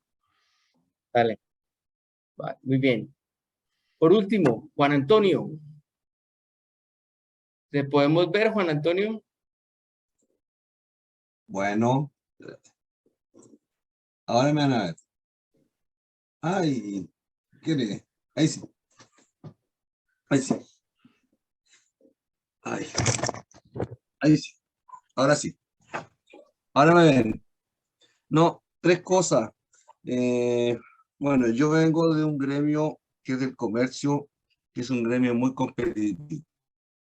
O sea, nosotros vivimos compitiendo con nuestro vecino de ambos lados, con el vecino del frente, y la verdad es que lo que dijo Eduardo es cierto, nos cuesta colaborar. Pero existen nichos, no, existen lugares donde sí se colabora.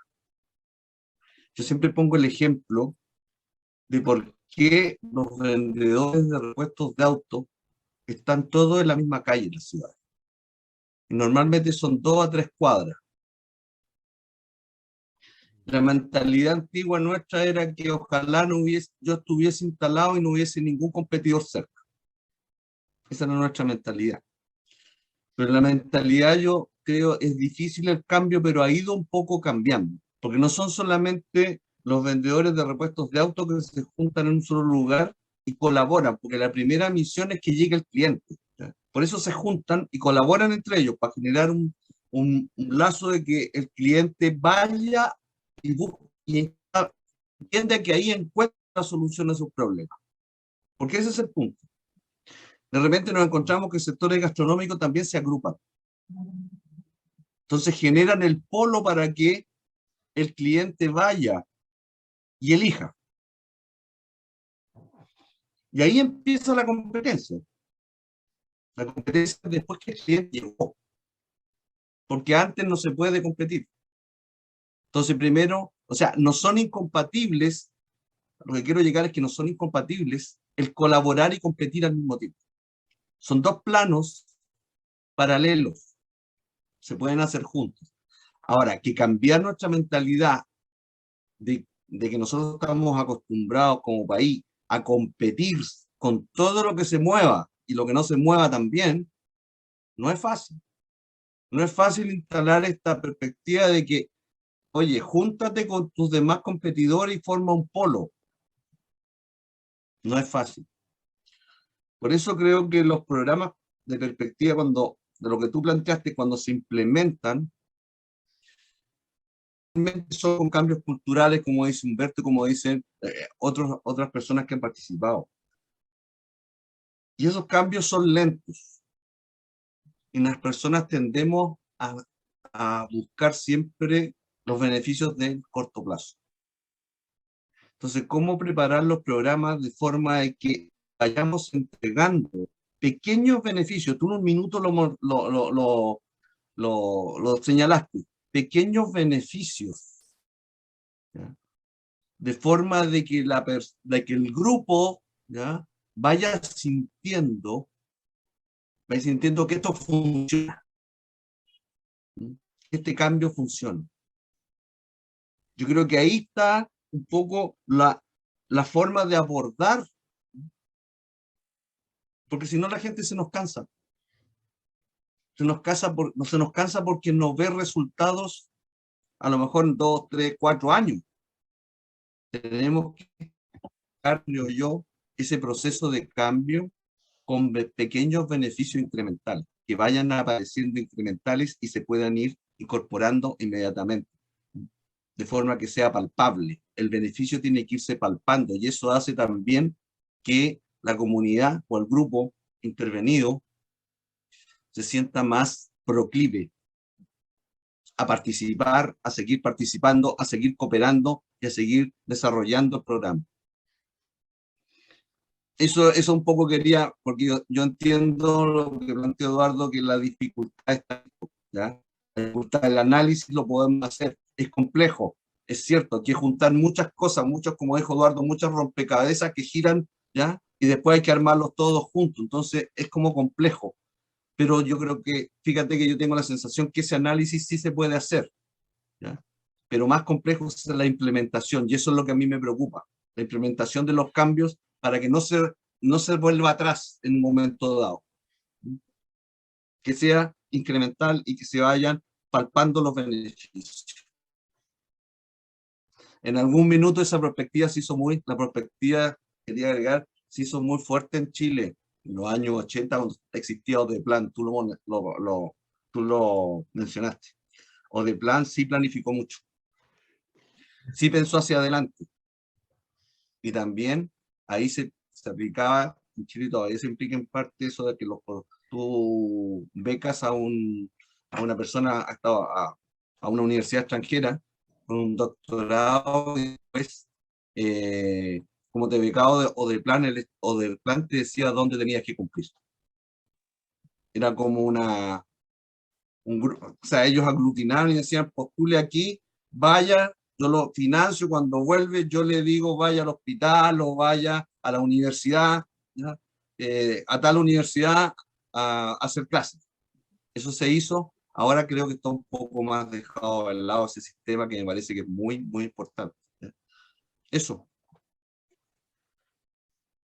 Fíjate, Juan Antonio, que el símbolo del Centro de Desarrollo Tecnológico de la Industria Automotriz que se intentó era un rompecabezas de un carrito. O sea, era un carro como una figura llena de piecitas de rompecabezas.